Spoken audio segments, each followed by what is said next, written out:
APATA Entertainment TV, your #1 birthday arena.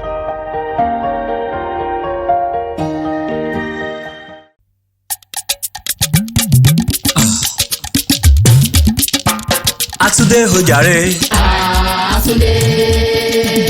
Atude hojare. Asundere aladunde. Ẹ̀sùn mọ́ bí ẹ bá gbọ́nà sí àwa.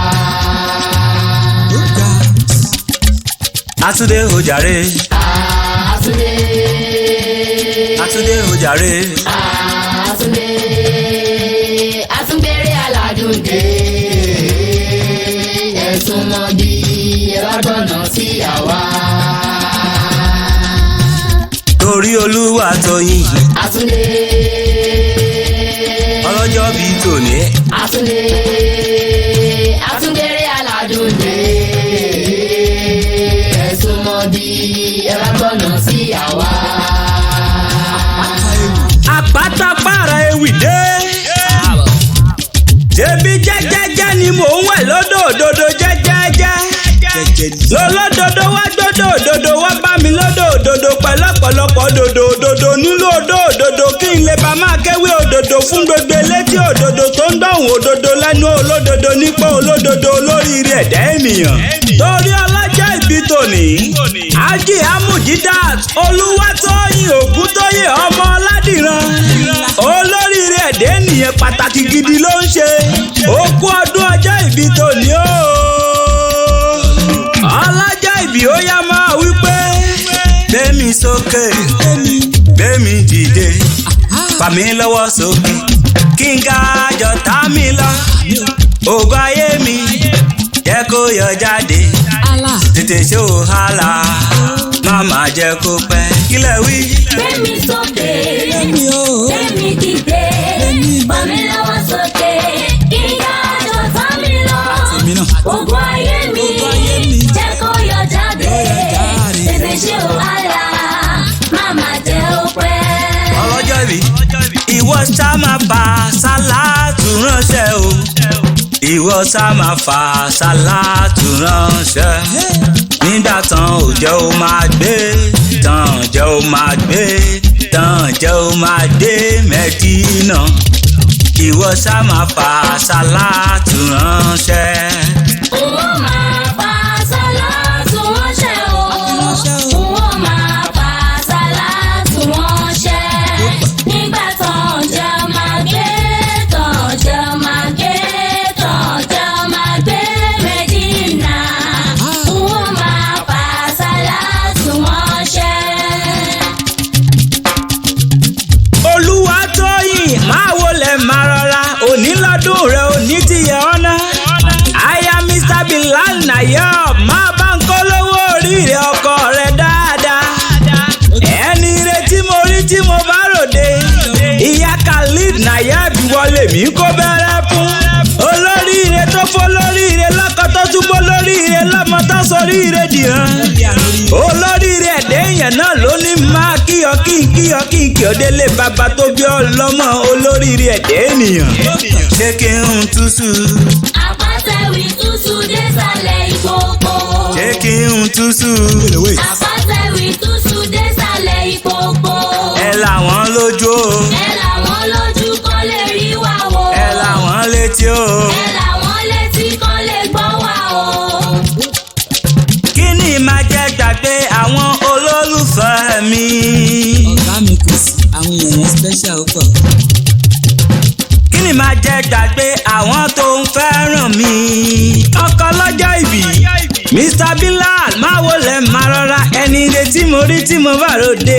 Mr. Nayob ìwọ mo rí tí mo kápó lápò tí mo kápò lápò tí mo ká pata lórí àpáta olówó orí Mujidat. Khalid ńkọ́ o ọmọ rẹ̀ ọkùnrin rẹ̀ tó nà délẹ̀ tó dúró déédéé ẹ̀yìn lójú yeye tó bí lọ́mọ.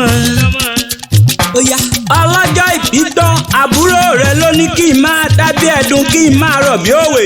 Queen Elizabeth Ọpẹ́yẹmí òun ló ní kí n máa dá gẹ́gẹ́ lúkẹ́ lónìí ọjọ́ ìbí àǹtí òun AJIA MUJIDAT ló ní kí n máa ró dẹ́dẹ́ kí n máa ró dẹ́dẹ́ kí n máa ró dẹ́dẹ́ bí òkun kí n máa kàn dúdú bí ọ̀sà. ó ní kí n kí ọ délé bàbá tó bí ọlọ́mọ.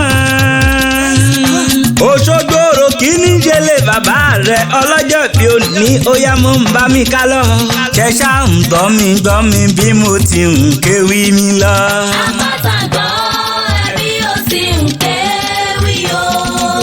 Ó yá lọ́sọ̀gbọ̀ òròkì àsálà AJIA MUJIDAT wọ́n lọ́mọ onílé òbí. Òṣogbo ìlú àárọ̀ ọlọ́jọ́ ìbí ìwọ lọ máa ró dẹ́dẹ́ bí òkun ìwọ lọ máa kàn dúdú bí ọ̀sà. Àrò gbọ́dọ̀ pẹ́ta torí bàrẹ̀ bá pẹ́ta wọn àgbà. Ẹ dákun bàrẹ̀ mi bá pẹ́ta ẹ má ṣe gbà lọ́wọ́ mi. AJIA Olúwatóyìn ìwọ lọmọ aládé solú ọmọ ẹ̀yà tí ń ṣe kú pẹ̀mú akèrèdè sókun ẹ̀mú dẹ̀rẹ̀. Ọ̀ṣun ń bẹ lóṣogbo lóṣogbo ṣe é wù ni. Àtàjà ń bẹ lóṣogbo lóṣogbo ṣe é wù ni. Ọlọ́jọ́ ìbí òrìṣà omi ni ó mọ rán wọn lọ sọ́run alákejì gbogbo ẹni tó bá ní òní lágbólé yín ìwọ lọmọ lábòtó ọmọ ajílàlà ọ̀ṣọ́ ọmọ ajífọjọ́ dodo lára bí ègbin ọmọ alárùn òbéléńké ọ̀jẹ̀mọ́rò ọmọ sọ̀fẹ́là ọmọ alọ́kọ̀ níbi owó gbèsò ọmọ olórí ńlá mo dáwù rẹ ọmọ látàrí kọ̀lọ̀bọ̀ mo dáwù rẹ ọmọ amúdàrọ̀jà fetí kó láwálé mo kí ọ̀pọ̀ ọdún àṣeyí ṣàmọ́dún àṣàmọ́dún ṣẹ̀mí. ọlọ́jọ́ ìbí tọ́mi yéké afẹ́fẹ́ kan ò ní fẹ́ kó gbégi imú ìjì kò kì í jà kó dóminú àgbọ̀nà ipá ọmọ aráyé ò ní ká ọ lágbára ọlọ́run ọba mi òkè.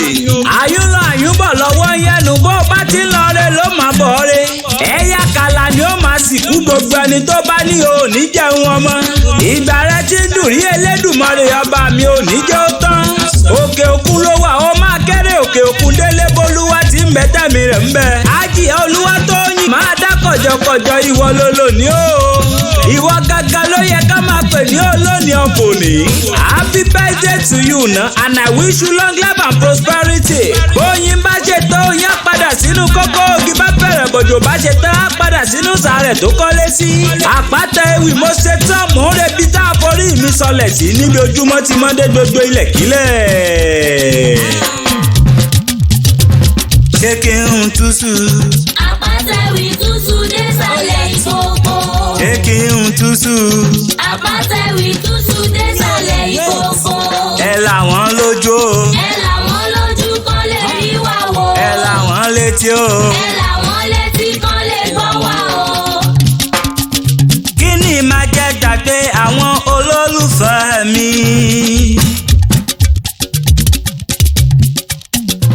kí ni máa jẹ́ gbàgbé àwọn tó ń fẹ́ràn mi.